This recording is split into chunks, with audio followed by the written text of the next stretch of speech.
Much has been made about the incoming U.S. administration's desire to get rid of the U.S. $7,500 tax credit and the $35 per kilowatt hour battery pack credit that manufacturers get by manufacturing within the United States. I know there's a lot of ego involved in this, but I think that this would honestly be one of the worst mistakes the United States could ever make, getting rid of this credit, and I'll tell you why. So let's take a look. Hey y'all, it's Dr. Know-It-All. Normally, I know I stay away from politics on this channel. I'm not going to name names, but you're going to be able to easily figure out who was in office 4 years, who is now in office. We'll be able to figure that stuff out without naming names for the YouTube algorithm's sake. Anyway, the previous administration made a lot of mistakes. The biggest one will go down in history. The biggest one was pissing off Elon Musk. Normally, a single person, especially in a democratic environment, has no real control over the evolution of things. But I'm pretty sure if they had cozied up to Elon Musk in 2021, etc., that there would be a different person in the White House right now. I really believe that. I think it was that big a mistake that they made. But regardless of that, the person who is in power now is in power right now. And the new administration, and to be honest, Elon Musk as well, wants to get rid of the $7,500 tax credit and the $35 per kilowatt hour battery tax credit for manufacturing vehicles and battery packs in the United States because it was part of the Inflation Reduction Act that was enacted by the previous administration. For all the mistakes that they made, I think the IRA, the Inflation Reduction Act, was a genius move because what it did was it put an incentive. It was a carrot rather than a stick that effectively pulled manufacturing back into the United States from where it was going, and in particular China. We're going to get into all the controversial topics today. But anyway, China is obviously the threat right now. There is no real threat from European automakers. They're just not competitive in the world anymore. And I would say Japan is in the same boat as well. There is a lot of evidence that, Europe and Japan are becoming less and less relevant very rapidly to the global auto manufacturing landscape. And the danger is, and it's already happening, is that most of the US auto manufacturing industry as well will become irrelevant. And China is going to become the major, if not only player in the world if we don't do something about it. And that's exactly where the $7,500 plus $35 per kilowatt hour credit comes in. It actually pulls things back into the US, and it's actually had a large effect already. Just for an example, Tesla themselves was going to build a battery manufacturing plant in Europe. I think it was in Germany. I can't remember. Maybe it was another European country. But anyway, over there, they pulled it into the United States instead because they knew they would get this tax credit, which Europe does not offer. Instead, Europe instituted some, kind of mamby-pamby tariffs on some of the Chinese vehicles, but not that big of a tariff or anything like that. And so what's happening over there rapidly is that Chinese electric vehicles are spreading out all over the place. That has not happened yet in the United States, but we are just sort of like, we're like that Dutch kid in the story who's put his finger in the dike trying to keep it from breaking, right? Except the problem is there's lots and lots of holes, so we're trying to put our fingers in lots of holes in the dike. But it's almost inevitable that Chinese vehicles will make a large impact in the US auto industry as well. And the only real way to compete with that, it's not tariffs. Tariffs will work in the short term, but they're not going to work in the long term because people will figure out ways around that. The carrot and stick thing, carrots always work better in the long term. The stick might work better in the short term, but you really want to attract manufacture into the United States and our partner countries of Canada and Mexico, of course. You want to have a booming manufacturing industry. That's the best competition against, foreign rivals who can flood your market with cheap goods that are, almost or perhaps even better than the locally manufactured products. You can already see, just go to any retail store and look at the little tags on all of the products. Most of them are made in China. The ones that aren't are probably made in Vietnam or Thailand or the Philippines or Sri Lanka or India or something like that, right? They're being made there. There's very few things that are being made in the United States retail-wise anymore. We already lost that battle. And if we're not very proactive, that's going to happen to the auto industry as well. It might happen anyway. I mean, the possibility here is that it's just too late to do anything about it because American auto manufacturing prowess is just not what it was 50 or 60 years ago. Now, I'm going to probably get a lot of flack from people in the comments who are big Tesla fans saying Tesla will do it, Tesla will do it. But I would say that Tesla is a auto manufacturing company. They are one company. They can't do this. And their mission statement is to accelerate the world's transition to sustainable energy. They can't do it themselves. They know they can't do it themselves.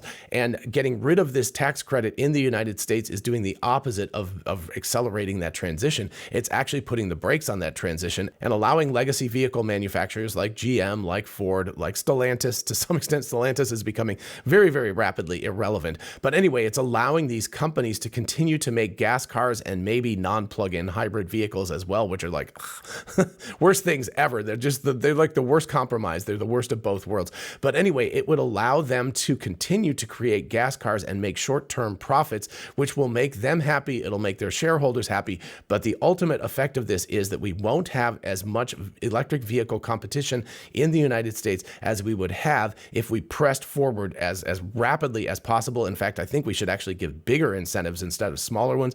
I know it costs the US government and us as taxpayers. I'm not a big fan of subsidies all the time, but hey, we already give subsidies to the oil industry and effectively to gas cars as well. And those, of course, are the technology of the past. We need to be giving subsidies to the technology of the future to try to get there as rapidly as possible. Because if we don't, consumers are smart. They're going to go like, wow, I can get an EV for $20,000 that's better than a $35,000 gas car eventually, right? Not right now, but soon. Actually, if we imported stuff from China right now without putting tariffs on them, they would be in that range, $20,000 to $25,000, even with export costs and all of that kind of stuff.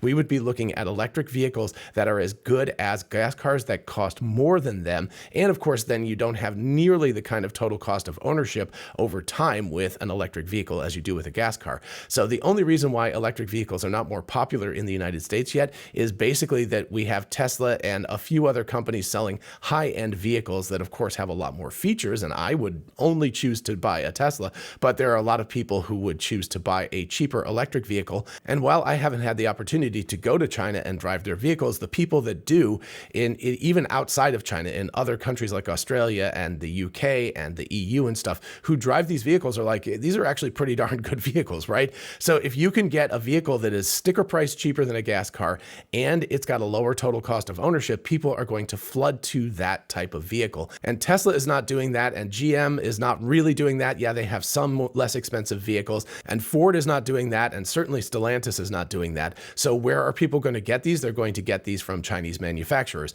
Now, yes, I know big tariffs and all of that stuff kind of offset the benefits, but again, I think Chinese companies are going to figure out a way around that eventually, and they're going to flood the market. The only way to compete against that is to allow American manufacturing to build out a really, really large electric vehicle infrastructure in general, not just Tesla. Tesla's doing an amazing job. I mean, they're always the exception to the rule. They also have their own company in China, their own factory in China that is not a joint venture. It's kind of miraculous, the kind of stuff that Tesla has been able to pull off. So super kudos to them. But Tesla is still only one company. And if you don't have a larger landscape, a more diverse landscape, if you're too monolithic in your culture, I mean, this is true biologically as well, you don't want monocultures. You want diversified cultures. They're much more healthy. And that's the kind of way that you compete against a huge potential rival, a country who is totally focused on getting to electric vehicles and pressing them out into the world. And also, by the way, into artificial general intelligence and stuff. That's very scary as well. So China is a juggernaut in terms of their auto manufacturing.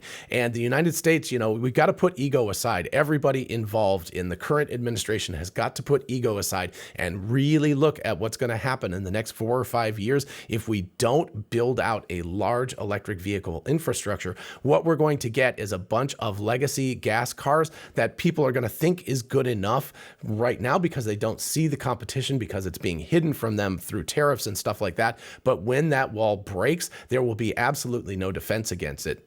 Tesla is going to sell their hundreds of thousands of vehicles in the United States every year. That'll be fine, but they sell high-end vehicles. They don't sell very, very inexpensive vehicles. That entire market is going to be left open, and that is where most of vehicle sales are made, is in the lower end. That market is going to blow wide open when the walls come down, and it's going to be an entirely Chinese auto industry in the US. And that means these legacy auto manufacturers are just going to go out of business or get bailed out by the US government, which is just going to cost us way more money than doing these subsidies, right? So let's think about that. If you're like, oh man, I don't want to pay these subsidies for everybody to buy an EV. Number one, you can use the subsidies unless you're quite wealthy, in which case you probably don't need them anyway. But number two, it's going to cost way more money to spend hundreds of billions of dollars to bail out these legacy auto manufacturers from their own lack of progress if you don't do this. So it's like, pay me a little bit now, pay a lot later. I think it would be a huge mistake to do that. And if you're like, well, let them fail, who cares? Well, then you're talking about hundreds of thousands of jobs that depend directly and indirectly on these industries. And you're basically just cutting those people off at the knees. So what are they supposed to do? They're going to go on, government support, which means that that's going to cost hundreds of billions of dollars. So the $7,500 tax break, yeah, it's a tax break. Yeah, it's annoying. I don't like, my tax dollars going to things. But in terms of subsidies, that is, I think, the best and the wisest kind of subsidy we can possibly put into place. And it's already there. Don't have to do anything. The administration just has to let it continue rolling along and not do anything to disrupt it. Unfortunately, it looks like the opposite is happening, but I cannot overstate how important it is to leave this credit in place in order to encourage manufacturing to continue to be moved to the United States out of other countries and in specific China, because if we don't do it, yeah, the next 3 or 4 years, they might be okay because the US is going to be sort of like blocked off and we won't see what's going on. But look around at the rest of the world. You'll see what will happen over the next few years. It's going to become all China's game. You're not going to see a lot of legacy auto manufacturers out there in the rest of the world because they're just going to start, dropping like flies, including behemoths like Toyota and especially Volkswagen. Those companies are in big, big trouble. I'll do an episode dedicated to that in the future. Today, I just wanted to talk about the United States. But I hope you understand now why getting rid of this tax credit, in my opinion, is one of the worst decisions the US could possibly make. We are going to cut ourselves off at the knees. We're going to become this primitive sort of society still burning, oil in our cars while everybody else is driving electric vehicles. And when the transition comes, it's not going to come steadily and slowly like it has so far. It's just going to be this gigantic flood that will happen within a year or two. And it'll be foreign cars that are making the profits off of this and foreign companies making the profits rather than United States companies. So we are in big, big trouble if we get rid of this $7,500 tax credit. And honestly, I think it should be bigger instead of smaller. Alrighty, folks, so is that controversial enough for you? Definitely let me know in the comments. Be constructive about it. You don't have to yell and scream. Just be constructive. You can disagree with me entirely. I don't care. That's fine. I love constructive criticism and conversations. Just be kind about that. Also, if you did like this video, or even if you hated it, you can give me a birthday present. My 60th birthday is just a few days away. So if you don't mind liking and subscribing, that really helps out the channel. Thank you all so much. And I will see you in the next video. Bye-bye.